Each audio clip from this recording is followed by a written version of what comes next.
ప్రార్థన చేసుకుందాం. పరిశుద్ధుడైన మా తండ్రి, నీకు వందనాలు, స్తోత్రాలు చెల్లించుకుంటున్నామయ్యా.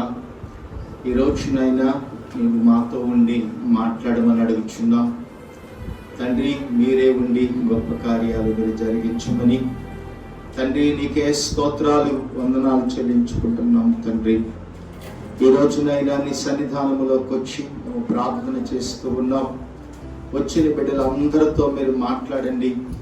వినగలిగిన చెవి, గ్రహించగలిగిన మనస్సు బిడ్డలకు దయచేయండి. ప్రతి అల్లరి ఆత్మలను యేసుక్రీస్తు నామములో బంధిస్తూ ఉన్నాం అయ్యా. ఇదిగో వాక్యాన్ని నైనా ధారాళంగా బోధించడానికి మమ్మల్ని మీ సిలువ చోటును మరుగుపరిచి మీరే ఉండి మాట్లాడమని ప్రార్థన చేసుకుంటున్నాం. ఈ ప్రార్థన అంతట్లో మీరు మాకు తోడుగా ఉండండి అయ్యా. వినగలిగిన చెవిని, గ్రహించగలిగిన మనస్సు బిడ్డలందరికీ మీరు అనుగ్రహించమని ప్రార్థన చేసుకుంటున్నాం తండ్రి. నీకు మాత్రమే మహిమ చెల్లించుకుంటూ యేసుక్రీస్తు వారి నామములో ప్రార్థన చేసి అడిగి వేడుకొని మనవి చేసుకుంటున్నాము తండ్రి. ఆమేన్. అందరికీ వందనాలు. మరి ఇందులో నుంచి మరి వచ్చినాన్ని మనం చదువుకుని ద్వితీయోపదేశ కాండము 28వ అధ్యాయము మొదటి వచనాన్ని మనం చదువుకుందాం. 28వ అధ్యాయంలో మొదటి వచనంలో మనం చదువుకున్న మాట మనం చూస్తే బైబిల్లో రాయబడుతుంది, నీ దేవుడైన యెహోవా మాటను శ్రద్ధగా విని యెడల నేను నీకు ఆజ్ఞాపించిన ఆజ్ఞలన్నిటినీ అనుసరించి నడుచుకుని యెడల నీ దేవుడైన యెహోవా భూమి మీద ఉన్న సమస్త జనుల కంటే నిన్ను హెచ్చించును. ఆమేన్. ఈ మాటలు ప్రభు వాక్యం చెప్తుంది. ఎందుకని దేవుడు నీ దేవుడైన యెహోవా మాటను శ్రద్ధగా వినాలని ప్రభు వాక్యం చెప్తుంది. అందరూ విన్నట్టే ఉంటాము, కానీ విని దాన్ని పట్టుకొని నడవాలి. అదే ప్రభు చెప్తున్నాడు, అదే ప్రభు మాట్లాడుతున్నాడు. నీ దేవుడైన యెహోవా మాటనంట శ్రద్ధగా వినాలంట. ఇంట్లో వింటే ఏమొచ్చింది? బైబిల్లో కొన్ని కుటుంబాలు దేవుడైన యెహోవా మాటను విని శ్రద్ధగా దీవించబడ్డారంట.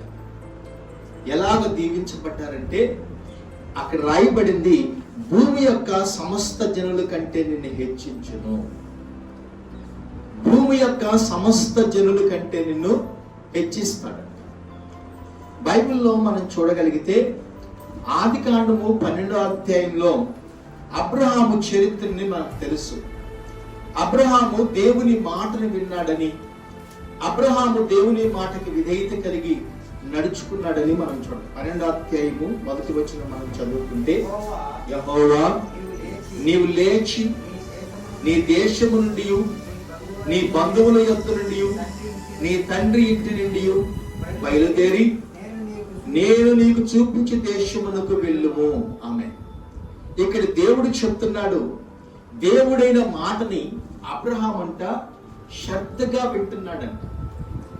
ఎలా వింటున్నాడు అని అంటే, దేవుడైన యెహోవా అబ్రహాముతో చెప్తున్నాడు, నేను నీకు చూపించే దేశమునకు నువ్వు వెళ్ళాలి.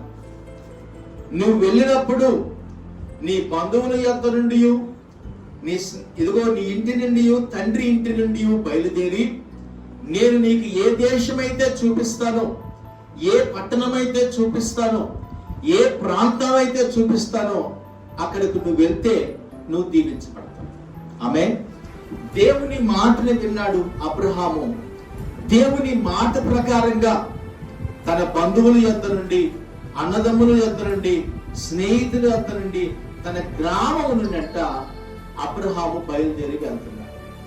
అబ్రహాం బయలుదేరి వెళ్తుంటే తనతో పాటు కూడా తన పినతండ్రి కుమారుడైన లోతు కూడా అబ్రహాం వెనకీడికి వస్తానన్నాడు. నీవు దేవుని మాట వింటున్నావు, నువ్వు ఆశీర్వదించబడతావని నాకు అర్థమైంది. ఇదిగో నువ్వు దీవెనకరంగా ఉంటావని నాకు తెలుసు. నేను కూడా నీ వెంట వస్తాను. నువ్వు ఆశీర్వదించబడతా ఉంటే నేను కూడా ఆశీర్వదించబడతానని చెప్పి లోతు తన ఎనికీడికి వచ్చినట్టుగా బైబిల్ చరిత్రను మనం చూడగలుగుతున్నాం. చూడండి, అబ్రహాం అంట దేవుని మాటనంట ఎప్పుడు నిర్లక్ష్యపరచలేదు. ఎప్పుడు కూడా దేవుని మాటను వినకుండా ఎక్కడికి వెళ్ళలేదు. ఎందుకంటే దేవుని దగ్గర ప్రతిదీ కూడా అబ్రహాము విచారణ చేసి ప్రార్థన చేసేవాడు అబ్రహాం. చూడండి, మన బైబిల్ గ్రంథాన్ని ఒకసారి మనం చూడగలిగితే అబ్రహాము 2వ వచనాన్ని మనం చదువుకుంటే, నిన్ను గొప్ప జనముగా చేసి నిన్ను ఆశీర్వదించి నీ నామమును గొప్ప చేయుదును, నీవు ఆశీర్వాదకరముగా ఉందుము, నిన్ను ఆశీర్వదించు వారిని నేను ఆశీర్వదిస్తాను. దేవుడు అబ్రహాముతో చెప్పిన మాటలు అబ్రహాము చెప్పినట్టుగా దేవుడు లోబడి జీవించాడు. అబ్రహాముతో తన దేవుడు వాగ్దానం చేసినది అబ్రహాము జీవితంలో దేవుడు నెరవేర్చడానికి కృప దొరికింది. దేవుడు అబ్రహాముని ఏ ప్రాంతంలో ఉన్నాడంటే, ఇదిగో అక్కడ కొయ్య బొమ్మలు అమ్ముకుంటూ కావిట్లో పెట్టుకొని, ఇదిగో దేవుణ్ణి ఆరాధించకుండా స్తుతించకుండా తన పనులలో నిమగ్నమైపోయినటువంటి అబ్రహామును దేవుడు పిలిచిన దేవుని కంట అబ్రహాము లోపడ్డాడండి. ఎక్కడికి వెళ్ళవలో తెలియదు కానీ, ఏ ప్రాంతానికి వెళ్ళాలో తెలియదు కానీ దేవుడు లేచి వెళ్ళమన్నాడు, లేచి వెళ్తున్నాడు. ఆమేన్. ఈరోజు మనం ఒక ప్రాంతానికి వెళ్తున్నాం, ఏదో ఒక ఊరికి వెళ్తున్నాము, లేదా ఒక పట్టణానికి వెళ్తున్నాము, లేదా ఒక వస్తువుకి తెచ్చుకోవడానికి వెళ్తున్నాం, లేదా ఒక పని వారితో పని చేయించుకోవడానికి వెళ్తున్నాం, ఒక పొలానికి వెళ్తున్నాము. ఎవరి పొలానికంటే పలానోళ్ళ పొలానికి వెళ్తున్నాం అని చెబుతాం. ఒక వస్తువు తేటానికి వెళ్తున్నాం. చిలకలూరుపేట ఎందుకు వెళ్తున్నాం అంటే ఏమని చెబుతాం? పళ్ళు తెచ్చుకోవటానికో, కూరగాయలు తెచ్చుకోవటానికో, లేకపోతే ఏదన్నా గొడ్డలు తెచ్చుకోవటానికో, ఏదో ఒక వస్తువు తెచ్చుకోవడానికి వెళ్తున్నాం. అంటే మనం వెళ్ళేదానికి ఒక అడ్రస్ ఉంది, అవునా? ఒక అడ్రస్ ఉంది, ఒక ప్రాంతం ఉంది. కానీ అబ్రహాము కంట ఎక్కడికి వెళ్ళాలో తెలియదంట. దేవుడు చెప్పిన ప్రాంతానికి అబ్రహాము బయలుదేరిగంట. ఆమేన్. ఈరోజు నీ జీవితంలో కూడా దేవుడు చెప్పిన మాటకి విధేయత కలిగి లోబడి జీవిస్తే ఆశీర్వదించబడతాం. ఈ రోజుల్లో మనము దేవుని మాటను వినకుండా ప్రజలు ఏం చేస్తున్నారంటే తమ సొంత చిత్తమును సొంత ఆలోచన ప్రకారంగా పనిచేస్తున్నారు. చూడండి, మనుషుల మాటలు వింటే మోసపోవచ్చు, మనుషుల మాటలు వింటే ఇదిగో మనం దగా చేయబడచ్చు. కానీ దేవుని మాటను నమ్మితే దేవుడు ఎప్పుడు మోసం చేయడు. ఆమేన్. చూడండి, బైబిల్ వచనాల్లో యెషయా గ్రంథము 41వ అధ్యాయంలో 8వ వచనంలో ఒక మాట రాయబడింది.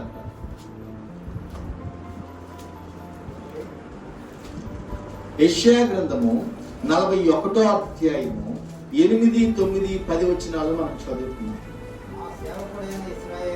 చూడండి, ఇక్కడ రాయబడుతుంది, నా సేవకుడైన ఇశ్రాయేలు, నేను ఏర్పరచుకున్న యాకోబు, నా స్నేహితుడైన అబ్రహాము సంతానమా. ఎవరు స్నేహితుడంట? దేవుడు. అక్కడ రాయబడింది దేవునికి స్నేహితుడుగా మార్చబడిపోయాడంట అబ్రహాము. ఎవరి మాట వినటం వల్లంటే దేవుని మాటనంట అబ్రహాము వినటం వల్లంట దేవునికి స్నేహితుడుగా మార్చబడ్డాడు. ఒక విషయాన్ని గమనించండి, దేవుని స్నేహితుడు అన్నప్పుడు మరి దేవుడు అబ్రహాముతో ఏ విషయం చెప్పకుండా కూడా పని చేయలేదండి. అబ్రహాముతో అన్ని చెప్పేవాడు. అబ్రహాం, ఇదిగో నీ తమ్ముడు అక్కడ ఉన్నాడు, ఆ పట్టణాన్ని నేను కాలవపోతున్నాను, మరి నీ తమ్ముడు గురించి ఏందని అడిగినప్పుడు అబ్రహాము దేవుడితో అడుగుతున్నాడు, అయ్యా మరి అక్కడ నీతిమంతులుంటే కాపాడుతావా అని సొదొమ పట్టణం గురించి అడిగినప్పుడు అబ్రహాముకు చెప్పకుండా ఏ పని చేయట్లేదు. దేవునికి స్తోత్రం. అక్కడ రాయబడుతుంది, నా స్నేహితుడైన అబ్రహామా సంతానమా, భూదిగంధములను నేను పట్టుకొని దాని కొనంలో నుండి పిలుచుచున్నవాడా, నీవు దాసుడయ్యుండి నేను నిన్ను ఉపేక్షించని ఏర్పరచుకుంటుని, నేను నీతో చెప్పి ఉన్నాను, నేను నీకు తోడై ఉన్నాను, భయపడకము, నేను నీకు దేవుడినై ఉన్నాను, దిగులు పడకము, నిన్ను నేను బలపరుతును, నీకు సహాయము చేయవాడు నేనే, నీతినను నా దక్షిణ హస్తముతో నిన్ను ఆదుకుందును. ఏమంటున్నాడంటే దేవుడు, దేవుడు అక్కడ నా స్నేహితుడైన అబ్రహామా, ఇదిగో నీవు నా మాట విన్నావు, నీవు నా మాట వినటం వల్ల ఇదిగో నేను నీకు తోడై ఉంటాను, భయపడగాకు, దిగులు పడగాకు, నువ్వు ఎటువంటి పరిస్థితుల్లో నేను నీకు సహాయము చేస్తాను. ఆమేన్. ఏం చేస్తాడంటే దేవుడు సహాయము చేస్తానని దేవుడు వాగ్దానం చేశాడు. అక్కడ అదే రాయబడింది, నీతి అని నా దక్షిణ హస్తముతో నిన్ను ఆదుకుంటాను. ఆయన హస్తం అంట ఆదుకుంటుంది, ఆయన హస్తము లేవనెత్తింది. ఇదిగో దేవుని కుటుంబము ఆశీర్వదించబడాలంటే, దేవుని కుటుంబము దీవెనకరంగా మార్చబడాలంటే, కుటుంబాలు ఆశీర్వాదకరంగా ఉండాలి అంటే మనం ఏం చేయాలంటే దేవుని మాటనంట శ్రద్ధగా వినాలి. ఆమేన్. నీ దేవుడు శ్రద్ధగా ఆశీర్వదించబడాలంటే, నీ కుటుంబము దీవెనకరంగా మార్చబడాలి అంటే దేవుని మాటనంట శ్రద్ధగా అబ్రహాము విన్నాడండి. ఆదికాండంలో మనం చూడగలిగితే 24వ అధ్యాయంలో మొదటి వచనంలో అక్కడ రాయబడతా ఉంటుంది. ఒక వచనాన్ని మనం చదువుకున్నాం. ఆదికాండము 24వ అధ్యాయము మొదటి వచనం మనం చదువుకున్నాం. చదువుతారా? అబ్రహాము బహుకాలము గడిచిన వృద్ధుడై ఉండెను. అన్ని విషయముల్లో యెహోవా అబ్రహామును, ఎన్ని విషయాలంటండి? అన్ని విషయముల్లో యెహోవా అబ్రహామును ఆశీర్వదించెను. అబ్రహాముని అన్ని విషయాల్లో ఆశీర్వదించడానికి గల కారణం ఏంటంటే దేవుని మాటను విన్నాడండి అబ్రహాము. ఈరోజు మరి నీ యజమానుడు మాటను వినగలిగితే, మన యజమానుడు ఎవరంటే యేసుక్రీస్తు వారి మాటను మనం వినగలిగితే ఆశీర్వదించాలి. అన్ని విషయముల్లో ఆశీర్వదించబడ్డాడంట అబ్రహాము. ఎక్కడో దూర ప్రాంతంలో ఉన్న అబ్రహామును దేవుడు పిలిస్తే, ఎక్కడో దూర ప్రాంతంలో నిన్ను నన్ను పిలిస్తే దేవుని సన్నిధిలోకి రాగలిగాము. దేవుని సన్నిధిలోకి వచ్చిన మనం ఎలా ఉండాలంటే అన్ని విషయముల్లో అంట మనం దీవించబడాలని దేవుడు ఆశపడుతున్నాడు. ఆమేన్. మనం అన్ని విషయముల్లో దీవించబడాలని దేవుడు ఆశపడుతున్నాడు. చదువుతారా? ఒక వచనాన్ని మనం చదువుకుంటే యెహోషువ గ్రంథము 8వ అధ్యాయము 8వ వచనాన్ని మనం చదువుకుంటే యెహోషువతో దేవుడు కొన్ని విషయాలు, అక్కడ ఒక కుటుంబం ఉంది, యెహోషువ అనే కుటుంబం. వీరు వాగ్దాన దేశానికి బయలుదేరి వచ్చారు. ఒకప్పుడు బానిసలుగా ఉన్నారు ఐగుప్తు దేశంలో. అయితే దేవుడు వారిని బానిసత్వములో నుంచి విడిపించి వాగ్దాన దేశానికి తీసుకెళ్తున్నాడు. చూద్దాం 1వ అధ్యాయము యెహోషువ గ్రంథము 8వ వచనం. ఈ ధర్మశాస్త్ర గ్రంథము యందు నీవు బోధింపక తప్పిపోయకుండా దానిలోని రాయబడిన వాటిని అన్నిటిని ప్రకారము చేయుటకు నీవు జాగ్రత్త పడినట్టు దివారాత్రములు దాన్ని ధ్యానించిన ఎడల నీ మార్గములు వర్ధిల్లుకొని చక్కగా ప్రవర్తించదువు. ఆమేన్. చూద్దాం, దేవుని వచనములో రాయబడుతుంది. ఇదిగో యెహోషువతో దేవుడు చెప్తున్నాడు. ఏం చెప్తున్నాడంటే నువ్వు దేవుని వాక్యానుసారంగా ప్రవర్తించాలి. దేవుని వాక్యాన్ని నువ్వు దివారాత్రములు ధ్యానించినప్పుడంట నేను నిన్ను దీవెనకరంగా ఉంచాను. 5వ వచనం ఒకసారి మనం చదువుకుంటే అక్కడ యెహోషువతో దేవుడు మాట్లాడుతాడు. నీవు బ్రతుకు దినములన్నిటిను ఏ మనుషులు నీ ఎదుట నిలవకుండా ఉండును. ఏదంట? నేను మోషేకి తోడైనట్టు నేను నీకును తోడై ఉంటాను. ఎందుకు దేవుడు తోడై ఉంటాడంటే, ఎందుకు దేవుడు మనకు తోడుగా ఉండి నడిపిస్తాడంటే, ఇదిగో మనమంట దేవుని మాటకు లోబడి ఉంటే అంట మనకు తోడై ఉండి దేవుడిని నడిపిస్తాడు. మోషేతో దేవుడు నడిపించాడు ఇశ్రాయేలు ప్రజల్ని. ఇదిగో అబ్రహాము తన జీవితంలో తోడుగా ఉండి దేవుడు నడిపించాడు. మోషేతో కూడా దేవుడు తోడుగా ఉండి నడిపించాడు. అయితే యెహోషువతో దేవుడు చెప్తున్నాడు. ఏమని చెప్తున్నాడంటే, యెహోషువతో దేవుడు చెప్తున్నాడు, నేను నీవు బ్రతుకు దినములన్నిటిన ఏ మనుషుడు నీ ఎదుట నిలువబడి నీకు ఎదురు చెప్పలేదు. ఎందుకని దేవుడు ఆ మాటలు చెప్తున్నాడంటే, నేను మోషేకి తోడైనట్టుగా నీకును తోడై ఉంటాను. ఏమంటున్నాడు? నిన్ను విడవను, నిన్ను ఎడబాయను, నిబ్బరము కలిగి ధైర్యముగా ఉండుము. నేను ఏమంటున్నాడు? వారికి ఇచ్చిన పితరులతో ప్రమాణము చేసిన దేశమును నిశ్చయముగా ఈ ప్రజలు స్వాధీనము చేసుకుందరు. ఏం చేసుకుంటారంటే స్వాధీనపరుచుకుంటారంట. దేవుడు తనతో చెప్పిన విషయాలని యెహోషువ మాటలు విన్నాడు. యెహోషువ కుటుంబం అంతా కూడా దేవుని సన్నిధిలో ప్రార్థన చేసిందంటండి. దేవుని సన్నిధిలో మొరపెట్టింది. దేవుని చేసిన మేలును ఎప్పుడు మరచిపోరాళ్ళు. ఎప్పుడు కూడా కృతజ్ఞత భావంతో కలిగి ఉండటం వల్లే యెహోషువ కుటుంబము దీవెనకరంగా మార్చాడు. ఆమేన్. ఏం చేశారంట? దీవెనకరంగా మార్చాడు. చూద్దాం బైబిల్ గ్రంథంలో కీర్తన గ్రంథము 1వ అధ్యాయము 2వ వచనంలో అంటది, దివారాత్రులను ధ్యానము చేయాలంట. దేనంట? వాక్యాన్ని ధ్యానము చేయాలి.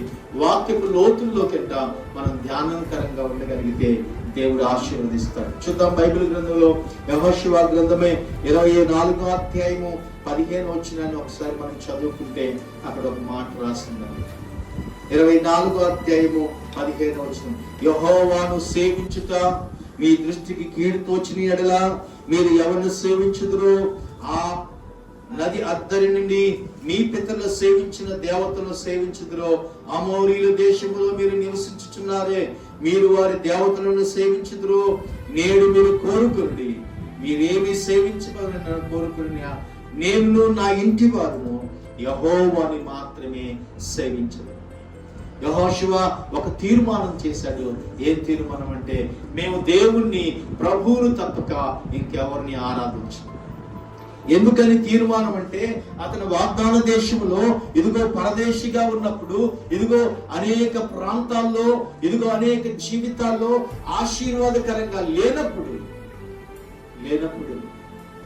యెహోషువనంట దేవుడు అందరి ఎదుట ఒక నాయకుడిగా నిలువ పెట్టాడు. ఆమేన్. ఈరోజు మన జీవితంలో కూడా మనం దేవుని కొరకు నమ్మకంగా ఉండగలిగితే మన జీవితాలంట ఆశీర్వాదకరంగా, మన కుటుంబాలంట దేవుని మాటను వింటే దీవెనకరంగా మార్చబడతాయి.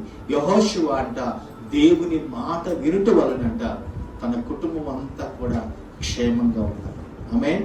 ఈరోజు మన కుటుంబాలు క్షేమంగాను ఆశీర్వాదకరంగా ఉండాలంటే దేవుని మాటనంట జాగ్రత్తగా వినాలి. ఏం చేయాలంట? జాగ్రత్తగా వినాలి. దేవుని మాటని అశ్రద్ధ చేయకూడదండి. దేవుని మాటని నిర్లక్ష్యముగా వినకూడదు. ఒకరోజు దేవుని మాటని నిర్లక్ష్యముగా విన్నాడు ఒక ఆయన, రాజే. బైబిల్లో ఉంటుంది, మీకు చదివితే. సౌలు దేవుని మాటని నిర్లక్ష్యముగా విన్నాడు. నిర్లక్ష్యముగా విని దేవుని మాటను తిరస్కరించి దేవుడు చేయమన్నది చేయకుండా ఇదిగో యెహోవాకు బలి అర్పించాలని చెప్పి ఇదిగో కొన్ని వాటిని, శ్రేష్టమైన వాటిని తీసుకొచ్చి కట్టివేశాడు. సమూయేలు ప్రార్థన చేస్తున్నాడు, అయ్యా ఇశ్రాయేలు ప్రజలు ఓడిపోవడానికి గల కారణం ఏంటి నాయనని దేవుని సన్నిధిలో ప్రార్థన చేస్తుంటే సౌలు గురించి దేవుడు కొన్ని విషయాలు బయలుపరిచాడు. ఇదిగో సౌలు నేను చెప్పిన మాట వెళ్ళలేదు, దేవుని మాటను తిరస్కరించాడు, నా మాటకు విధేయత కలిగి లేడు అని చెప్పి సమూయేలుతో చెప్పి, ఇతను నేను తీసివేస్తున్నాను, ఇంకొక రాజుగా నేను ఒక వ్యక్తిని ఎన్నుకోబోతున్నాను, నీ తైలపు కొమ్మను తీసుకొని ఎక్కడికంట, నీ తైలపు కొమ్మను తీసుకొని యెషయా వాళ్ళ ఇంటికి వెళ్ళమని దేవుడు సమూయేలుతో చెప్పాడు. తైలపు కొమ్మను తీసుకున్నాడు, వెళ్ళాడు.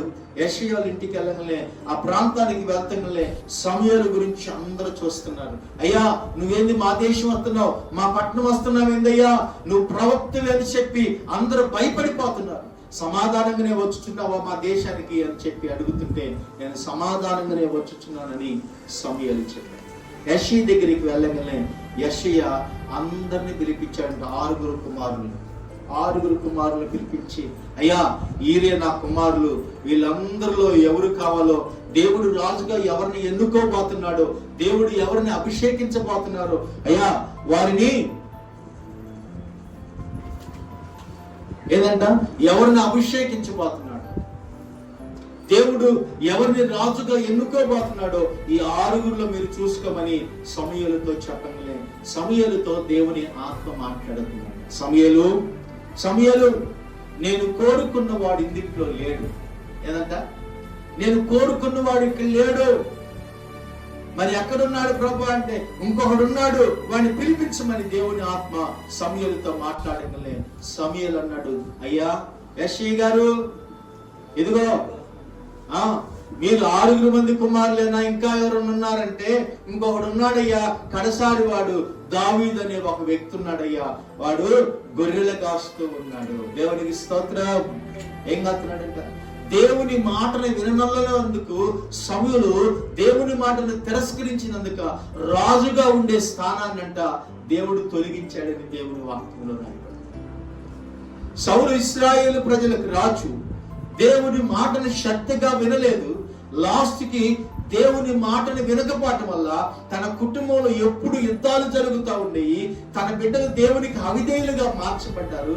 తన కత్తి మీద తాను పడి చనిపోయారు. దేవుని వాక్యంలో స్పష్టంగా రాయాలి. దేవుని మాటని విననప్పుడు, దేవుని ఆత్మ విననప్పుడు, దేవుని మాటకు విధేయత కలిగినప్పుడు, ఇదిగో దేవుని ఆత్మకు లోబడలేదు సౌలు. దావీదు దేవుని ఆత్మకు లోబడిపోయాడు. దావీదు కుటుంబం అంటాడు, నిత్యము నీ దాసుడి కుటుంబము జ్ఞాపకము చేసుకో ప్రభువా అని ప్రార్థన చేశాడు. మరొక చోట దావీదు ఒక మాట వాడతాడు. ఏం మాట అంటే, పచ్చని ఒలీవ మొక్కల వలె ఏదంట నీ బల్ల చుట్టూ ఉండాలయ్యా నా బిడ్డలని ప్రార్థన చేశాడు. ఒలీవ మొక్కకు చావు లేదు. ఎందుకంటే అన్ని మొక్కలు చనిపోయినాయి. ఇదిగో నోవాహు దినాల్లో అన్ని వచ్చినప్పుడు నోవాహు కుటుంబం ఎలాగ దీవించబడిందంటే, దేవుడు నోవాహుతో కొన్ని విషయాలు చెప్పాడు. నోవాహు, నీ కొరకు ఒక ఓడను సిద్ధపరచు. ఏం పరచమన్నాడు? ఓడను సిద్ధపరచమని దేవుడు చెప్తే ఓడను సిద్ధపరిచాడు. ఓడలో తన ఇంటి వారందరూ ఓడ ఎక్కారు. దేవుడు ఓడకు తలుపేశాడు. జలప్రళయం వచ్చింది. అందరూ, వర్షం పడుతుంది. ఒక రోజు వర్షం పడింది, బాగా సంతోషంగా ఆడుకున్నారు. రెండో రోజు వర్షం ఎక్కువైంది. ప్రచండమైన వర్షం అంట 40 రాత్రులు 40 పగళ్ళు కురిసిందంట. ఏం కురిసిందంట? 40 రాత్రులు 40 పగళ్ళు. ఒక్క 2 రోజులు వాన కురిస్తే ఏమైంది? 2 రోజులు వాన కురిస్తే ఎక్కడ కాలువలు, ఎక్కడ చెరువులు, ఒక కుంటలు, ఎక్కడ పొర్లి ఎటు పోతా ఉంటాయి. అవునా? మరి 40 రాత్రులు 40 పగళ్ళు అంత ఎండగాసినప్పుడు, అంత వర్షం పడినప్పుడు మరి ఎలాగుంటుంది? ఇదిగో ఆ రోజుల్లో దేవుని మాటను విన్నాడు. ఇదిగో తన జీవితంలో దేవుని మాటకు విధేయత కలిగి నడుచుకున్నాడు. అందుకే ఆ కుటుంబం అంతా కూడా ఓడ ఎక్కింది. ఆ ఓడలో వారందరూ రక్షించబడ్డారు. దేవునికి స్తోత్రం. ఈరోజు నీవు కూడా నువ్వు ఓడ ఎక్కి దేవుని మాటను విని ఓడ ఎక్కి దీవెనకరంగా ఉండాలని ప్రభు నీతో మాట్లాడుతున్నాడు. చూద్దాం, బైబిల్ గ్రంథంలో కొన్ని విషయాలు మనం చదువుకున్నాం. 19వ కీర్తన 12వ వచనాన్ని ఒకసారి మనం చదువుకున్నాం. కీర్తన గ్రంథము 19వ అధ్యాయము 12వ వచనం. తన పొరపాటును కనుగొనేవాడు ఎవడు? నేను రహస్యముగా చేసిన తప్పులను క్షమించి నన్ను నిర్దోషిగా తీర్పు తీర్చుము. ఏదంట? రహస్యముగా అంట. తన పొరపాటును కనుగొనలేకపోతున్నారు చాలా మంది. ఇదిగో సౌలు తన పొరపాటును కనుగొనలేకపోయాడు. ప్రజలు తమ పొరపాటును సొదొమ పట్టణం మీదకి వచ్చినప్పుడు తమ పొరపాటును కనుగొనలేకపోయారు. తన పొరపాటును కనుగొనక రహస్యమందు చేసిన పాపములను దేవుడు చూస్తలేదని చెప్పి ప్రజలు ఉన్నారు. ఈరోజు దేవుని వాక్యం వింటున్న నీవు కూడా మన పొరపాటునంట కనుగొని క్షమించమని ప్రభు దగ్గర, పాదాల దగ్గర ప్రార్థించాలి. మన కుటుంబము దీవెనకరంగా మార్చబడాలంటే ఇదిగో ప్రతిరోజు కుటుంబంలో ప్రార్థన ఉండాలి. కుటుంబ ప్రార్థన అవసరం. ఏం ప్రార్థన అంట? కుటుంబ ప్రార్థన. ప్రతిరోజు నీ బిడ్డలు పెట్టుకొని, నీ యజమానుడు కూర్చొని కుటుంబంలో ప్రార్థన అవసరం. ప్రార్థన చేసుకోవాలి. మందిరానికి వచ్చినప్పుడే ప్రార్థన కాదు, ఇంటికాడ ఉన్నప్పుడు కూడా కుటుంబంలో కుటుంబ ప్రార్థన చేసుకోవటం దీవెనకరంగా ఉంటుంది. ఆమేన్. చూద్దాం, బైబిల్ గ్రంథంలో ఒక విషయాలు మనం చూడగలిగితే, ఇదిగో ప్రభు యేసుక్రీస్తు చెప్తున్నాడు, నీ దేవుడైన యెహోవా మాటనంట శ్రద్ధగా వినాలి. శ్రద్ధగా వింటే దీవించబడతాయి కుటుంబాలు. శ్రద్ధగా వింటే ఆశీర్వాదకరంగా ఉంటాయి కుటుంబాలు. శ్రద్ధగా వింటే దేవుని మాటకి విధేయత కలిగి లోబడగలిగితే ఆశీర్వాదకరంగా ఉంటాయండి. ఆ ఆశీర్వాదాన్ని ఎవరూ తీసుకోలేరు. ఆమేన్. దేవుని వాక్యంలో సామెతల గ్రంథము 3వ అధ్యాయము 33వ వచనాన్ని ఒకసారి మనం చదువుతున్నాం. సామెతల గ్రంథము 3వ అధ్యాయము 33వ వచనం ఒకసారి మనం చదువుకుందాం. భక్తిహీనుల ఇంటి మీదకి యెహోవా శాపం వచ్చును, నీతిమంతుల నివాసము ఆయన ఆశీర్వదించును. ఏదంటండి? భక్తిహీనుల ఇంటి మీద కంట శాపం వచ్చిందంట. బైబిల్లో రాయబడింది. ఇదిగో వాళ్ళు ఐగుప్తు దేశంలో ఉన్నప్పుడు ఇదిగో యెహోషువతో దేవుడు చెప్పినటువంటి మాటలు, మోషేతో దేవుడు చెప్పినటువంటి మాటలు, మోషే చెప్పినట్టుగా యెహోషువ తన దేవుని బలిపీఠం మీద ఉన్న రక్తమును తీసుకొని ఇశ్రాయేలు గుమ్మములకు రాయబడినటువంటివి మనం చూడగలం. ఐగుప్తిలో ఉన్నారు వారు వీళ్ళు. ఐగుప్తిలో ఉన్న వారికి తెగులు రాలేదు. ఐగుప్తిలో ఉన్న వారందరి ఇళ్ళ మీదకి తెగులు వచ్చింది. బైబిల్లో మనం చదివితే అక్కడ రాయబడుతున్నటువంటి మాటని, భక్తిహీనుల ఇంటి మీదకి యెహోవా శాపం వెళ్ళిపోయిందంటారు. భక్తిహీనులు దేవుని మాటను వినకుండా, ఇదిగో ఫరో దేవుని మాటను వినకుండా, ఇదిగో దేవుని సన్నిధిలో ఉండకుండాట భక్తిహీనత కనపరచడం వల్ల ఫరో కుటుంబము, ఫరో కుమారుడు, ఫరో రాజ్యం మొత్తంలో అంతటి మంది చనిపోయారు. మొదటిగా ఉన్న తొలిచూరు వారందరూ చనిపోయారు. ఇదిగో తొలిచూరు సంతతి వారందరూ, గొడ్డలనేమి, ఎదుగో ఎడ్లలోనేమి, అన్నిట్లో తొలిచూరు అంతా చనిపోయింది. ఐగుప్తి దేశంలో ఘోష కలిగి ఏడుతున్నారు. అయ్యో అయ్యో అయ్యో. మీరు బైబిల్లో చదివితే నిర్గమాకాండంలో కనపడింది. మోషే దేవుడు మాట విన్నాడండి. ఆమేన్. ఈరోజంట నీతిమంతుల నివాసం మీదకంట ఆయన ఆశీర్వాదం వచ్చింది. ఎవరి నివాసం మీదకంట? నీతిమంతుల నివాసం మీదకి. బైబిల్లో రాయబడుతుంది, నీతిమంతులు ఎలాగ మార్చబడతారు, ఒక వ్యక్తి ఎలాగ నీతిమంతుడిగా ఆ కుటుంబం తయారు చేయబడిందంటే దేవుని మాటను విని వాక్యానుసారంగా నడుచుకొని తమ పాపములను విడిచిపెట్టి ప్రభు కొరకు నడిచినప్పుడు నీతిమంతులు అయిపోతారు. ఆమేన్. ఈరోజు దేవుని వాక్యం వింటున్న నీవు నేను, దేవుని మాటలు వింటున్న నీవు నేను మరి నీతిమంతులుగా మార్చబడుతున్నామా? అందుకే ప్రభు వాక్యం చెప్తుంది, అందుకే ప్రభు మాటలు మనతో మాట్లాడుతుంది. ఈరోజు ప్రభు వాక్యం అదే మనతో మాట్లాడుతుంది. ఏం చెప్తుందంటే, అబ్రహాముతో దేవుడు చెప్పాడు, నీతిమంతుల నివాసము ఆశీర్వదించబడుతుంది. నీతిమంతుల కుటుంబం అంట దీవెనకరంగా మార్చబడతారు. భక్తిహీనతలో ఉంటే కుటుంబం దీవెనకరంగా ఉండదు. ఇదిగో దేవుని మాటను వినకుండా త్రోసి వేస్తే ఆశీర్వాదకరంగా మార్చబడదు కుటుంబం. ఎవరైతే దేవుని మాటని లక్ష్యముంచి మాట్లాడతారో వారి కుటుంబం దీవించారు. ఇది వాక్యం అండి. ఆమేన్. ఇది వాక్యం. అందుకే ప్రభుని యేసుక్రీస్తు వారు చెప్తున్నాడు. ఆ మాటను మనం చదువుకుని సామెతల గ్రంథంలో చూద్దాం. ఒకసారి మనం చదువుకున్నాం సామెతల గ్రంథము 3వ అధ్యాయంలోని ఒక మాట మనం చదువుకున్నాం. 23వ వచనాన్ని మనం చదువుకుంటే 3వ అధ్యాయము 23వ వచనం, అప్పుడు నీ మార్గములను నీవు సురక్షితముగా నడిచెదవు, నీ పాదములు ఎప్పుడునూ త్రొట్టెల్లవు. ఆమేన్. ఏదంట? అప్పుడు నీ మార్గములన్నీ నువ్వు సురక్షితముగా ఉంటావంట. ఇదిగో నీ కుటుంబము సురక్షితముగా ఉంటుంది, నీ ఆత్మీయ జీవితము సురక్షితముగా ఉంటుంది, నువ్వు వెళ్ళు ప్రాంతములో సురక్షితముగా నువ్వు జీవిస్తావు. ఎందుకు అంటే దేవుని మాటలంట విని ఆశీర్వదించబడాలని ప్రభు వాక్యం చెప్తుంది. ఆమేన్. హల్లెలూయా. బైబిల్లో ఒక కుటుంబం ఉంది. అపోస్తలుల కార్యములో 18వ అధ్యాయము 1వ వచనంలో ఒక మాట మనం చదువుకున్నాం. అపోస్తలుల కార్యము 18వ అధ్యాయము 1 నుంచి 4 వచనాల దాకా మనం చూడగలిగితే అక్కడ ఒక భార్యాభర్తలు జంట ఉంటుందండి. అక్కడ ఒక భార్యాభర్తల జంట ఉంటుంది. వాళ్ళ పేర్లు ఏంటంటే అకుల్లా ప్రిస్కిల్లా అని ఉంటారు. వారు భార్యాభర్తలు. అయితే వాళ్ళు వృత్తికి డారాలు గుట్టేవాళ్ళంట. ఏం చేస్తారంటమ్మా? డారాలు గుట్టుకుంటారు. అయితే డారాలు గుట్టుకుంటూ పని చేస్తూ యేసు ప్రభువుని గురించి విన్నారు. వాళ్ళు అప్పుడు రక్షించబడ్డారు. అయితే పౌలు కూడా ఆ ప్రాంతానికి వెళ్ళాడు. సువార్త ప్రకటించాలని, అనేక మందికి దేవుని వాక్యం ప్రకటించాలని పౌలు వారి మధ్యకి వెళ్ళి ఆ ప్రాంతంలో సువార్త ప్రకటిస్తుంటే విన్నారంట. ఈ అకుల్లా ప్రిస్కిల్లాలు విని ఇదిగో మాతో పాటు ఉండమని పౌలును చేర్చుకున్నారని దేవుని వాక్యంలో రాయబడుతుంది.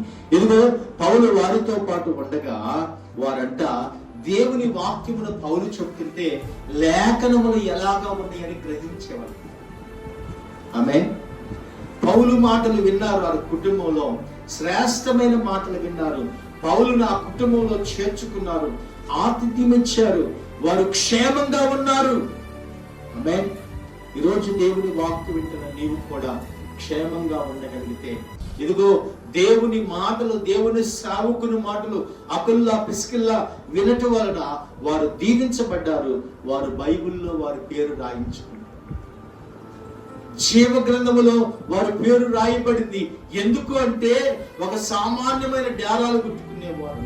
వారు పౌలు మాటలు యందు లక్ష్యం ఉంచారు, యేసుక్రీస్తునందు విశ్వాసం ఉంచారు. అందుకే వారి పేరు అకుల్లా పిస్కిల్లా అని వారి పేరును రాశారు. ఆమేన్.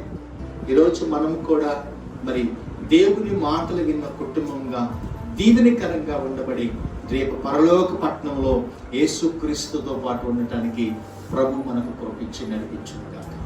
ఆమేన్. ఈరోజు మరి దేవుని వాక్యం వింటున్న నీవు, నేను మరి ఈరోజు దేవుని వాక్యం వింటున్న నీవు కూడా దేవుని మాటలనంట శ్రద్ధగా వినాలంట. ఏం చేయాలంటమ్మా? ఏం చేయాలంట? వినాలి. వినుట వలన ఏం జరిగిందంట?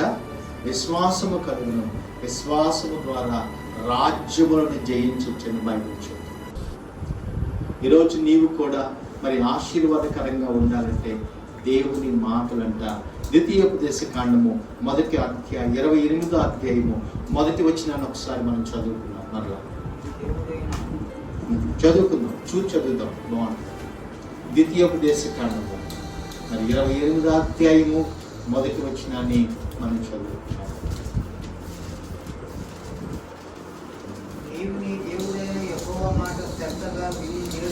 నీవు నీ దేవుడైన యెహోవా మాటను శ్రద్ధగా విని నేను నీకు ఆజ్ఞాపించుతున్న ఆయన ఆజ్ఞలన్నిటిని అనుసరించి నడుచుకొనిన ఎడల నీ దేవుడైన యెహోవా భూమి మీద ఉన్న సమస్త జనముల కంటే నిన్ను హెచ్చించును. నీ దేవుడైన యెహోవా మాట వినని ఎడల ఈ దీవెనలన్నీ నీ మీదకు ప్రాప్తించును.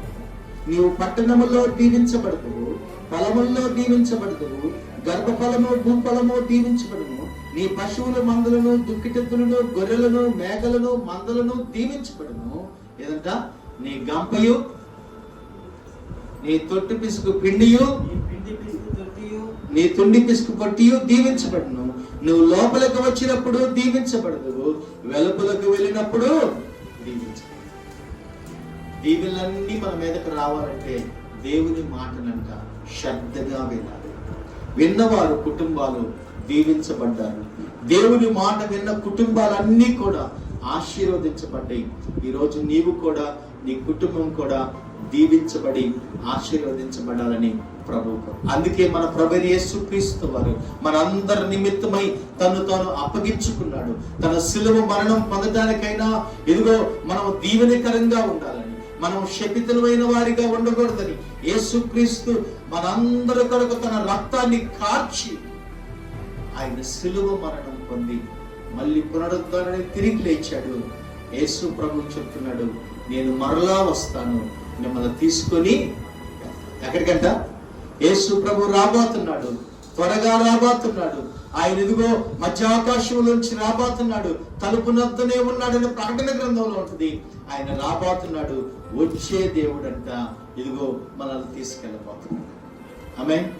ఈరోజు మరి దేవుని వాక్యం వింటున్న నీవు, నేను మరి దేవుని మాటకి విధేయత కలిగి చూపించబడి నడుచుకోవాలని ప్రభు చెప్తారు. మరి ప్రభు మన అందరినీ దీవించాలని, మన కుటుంబాలు ఆశీర్వాదకరంగా ఉండాలని ఆయన మాట వినమంటున్నాడండి. ఎవరు ఆయన మాటను శ్రద్ధగా వింటారో వారి కుటుంబం దీవించబడింది, వారి బిడ్డలు దీవించబడతారు, వారి కుటుంబం అంతా ఆశీర్వాదకరంగా ప్రభు చేస్తారని వాగ్దానం చేశారు. దేవుడు మరి చిన్న మాటలు మన వెనుకల్లో దీవించినగా ప్రార్థన చేసుకుందాం.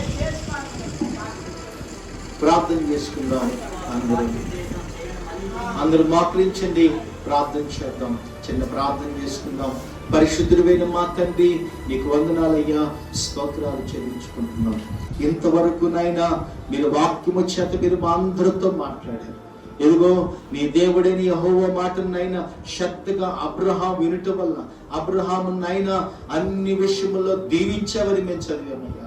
అబ్రహామైన నా స్నేహితుడైన అబ్రహాముకి చెప్పకుండా నేను ఏ పని చేయనని మీరు చెప్పారయ్యా. అబ్రహాము సంతతి వారా అని మీరు వాగ్దానము చేశారు. ఈ రోజునైనా నీ మాటలు విన్న యెహోషువని ప్రభా నాయకుడుగా మార్చినందుకు నీకు స్తోత్రాలయ్యా.